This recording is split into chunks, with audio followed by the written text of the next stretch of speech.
I first became acquainted with St. Teresa Benedicta of the Cross, you know, as I was doing all of this research on women today and looking out upon the landscape of our society and culture and seeing what was happening to the feminine person all the way back like in the 80s and the 90s.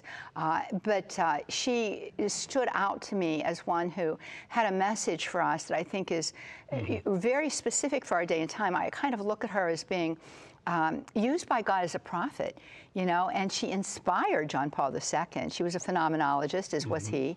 So I can hear her voice in a lot of what he has to say. But her life was fascinating, and her family history was fascinating. Tell us a little bit about her. Sure.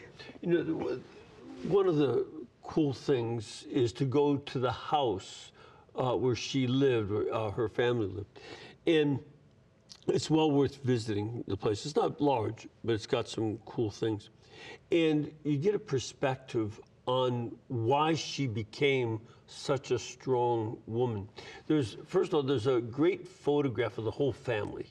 And I think she was about 5 or 6 years old. And you see the family there. One of the interesting things about the photograph is her father is right next to her, but he was already dead. Oh my goodness. For a couple of years.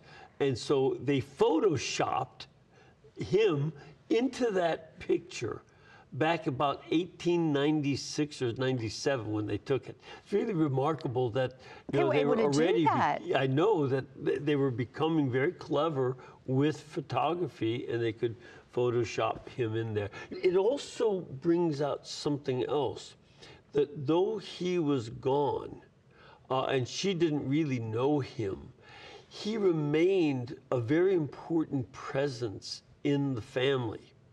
And the loving care that he had. Now, she was the youngest child, so she had older siblings that did know him well. Yes. And, you know, they grew up with him. And so that would be part of the lore, as well as what their mother remembered. But he still had that presence, and that photograph of him photoshopped into it really gets across that idea of his important presence.